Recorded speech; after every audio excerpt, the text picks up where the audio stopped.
Good morning বন্ধুরা। আজকে হয়তো সবারই মনটা অনেক খারাপ থাকবে, আর থাকারই কথা। পুজোর আগে পুজো আসছে এইভাবে কেটে যায়। আর তারপরে যখন পুজো আসে 4-5টা দিন কিভাবে চলে যায় বোঝাই যায় না। যাই হোক, মাকে বিদায় দিতেই হবে, আবার পরের বছরের জন্য। আসছে বছর আবার হবে। বড়োদেরকে আমার তরফ থেকে বিজয়া দশমীর প্রণাম, আর ছোটোদেরকে অনেক অনেক ভালোবাসা।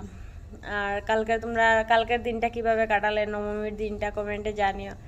আমাদের এই বছর নবমীটা এত খারাপ গিয়েছে, তোমাদেরকে বলে বুঝাতে পারবে না, বলে বুঝাতে পারবো না। আমরা রেডি হয়ে গেছি 7টার সময়, ঠিক আছে। তারপরে বেরোবো, তখনই এত বৃষ্টি আসলো। তারপরে যাই হোক, বৃষ্টি কম হলো, বৃষ্টি অপেক্ষা করলাম। 8:30টার সময় ঘর থেকে বেরিয়ে আমরা ওদেরকে বলেছি, আমরা গিয়েছিলাম 10 জন, বুঝতেই পারছো এখন। তো আমাদের ঘরে এদেরকে বলেছিলাম প্রথমে আইটিআইতে যাব। তো আমরা তো আইটিআই চলে গিয়েছি, আর ওরা কি করেছে, ওরা হোয়াইট ফিল্ডে চলে গিয়েছে। তারপরে এখানে হয়ে গেল প্রবলেম, আমরা আইটিআই, ওরা হোয়াইট ফিল্ডে। যাই হোক, আমরা বললাম তোমরা ওখানেই থাকো, আমরা আইটিআই দেখে আসছি। তারপরে আসলাম, এসে মানে ভিতরে যেতে আমাদের পুরো 1 ঘন্টা লেগে গিয়েছিল, এতটা ভিড় ছিল।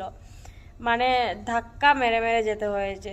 যে বেশি ধাক্কা মারতে পারবে সে বেশি ভিতরে যাবে, মানে এরকম একটা ব্যাপার ছিল কাল হোয়াইট ফিল্ডে। যারা যারা বেঙ্গালুরুতে রয়েছে আর কাল গিয়েছ, তারা বুঝতে পারবে কতটা ভিড় ছিল। তোমাদের সাথে শেয়ার করবো কি, আমরা চলতেই পারছিলাম না। আমরা একজনের পিছনে আরেকজন ট্রেন বানিয়ে বানিয়ে চলছিলাম এরকম, মানে ধাক্কা মেরে মেরে যেতে হচ্ছিল। তাই যাই হোক, আর আমার চোখ মুখ দেখে বুঝতেই পারছো, দুদিন থেকে ঘুম হয়নি।